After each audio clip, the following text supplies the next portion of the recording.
কচুয়ায় জামিয়া দারুত তাওহিদের বার্ষিক মাহফিল উপলক্ষে প্রস্তুতি সভা অনুষ্ঠিত। চাঁদপুরের কচুয়ার দহুলিয়া গ্রামে প্রতিষ্ঠিত জামিয়া দারুত তাওহিদ অ্যান্ড ইসলামিক একাডেমিক সেন্টারের আগামী 2 ও 3 জানুয়ারি বার্ষিক সালাফি কনফারেন্স সফল করার লক্ষ্যে পূর্ব প্রস্তুতি সভা করা হয়েছে। রবিবার দুপুরে মাদ্রাসার সভাকক্ষে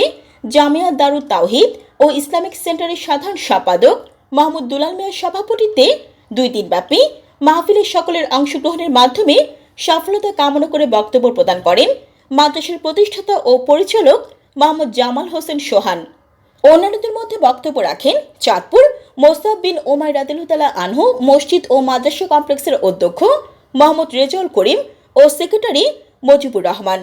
জামিয়া দারুত তাওহিদের উপদেষ্টা কামাল হোসেন মেম্বার, সহ সভাপতি আব্দুল কুদ্দুস, মিজানুর রহমান, মাহমুদ সবুজ, মোহাম্মদ রাসেল, যুগ্ম সাধারণ সম্পাদক সাইফুল ইসলাম, জামিয়া দারুত তাওহিদের সেক্রেটারি গুলজার হোসেন, সিনিয়র শিক্ষক মোহাম্মদ আব্দুল মালিক মিয়াজি সহ আরও অনেকে। উল্লেখ্য যে আগামী 2 ও 3 জানুয়ারি জামিয়া দারুত তাওহিদ একাডেমি অ্যান্ড ইসলামিক সেন্টারের বার্ষিক সালাফি মাহফিলে প্রধান অতিথি হিসেবে উপস্থিত থাকবেন বাংলাদেশ ইসলামিক ফাউন্ডেশনের সচিব মোহাম্মদ ইসমাইল হোসেন ও প্রধান মেহমান হিসেবে বয়ান রাখবেন বাংলাদেশ ইসলামিক ইউনিভার্সিটির প্রতিষ্ঠাতা ডক্টর সাইদ কামাল উদ্দিন জাফরি।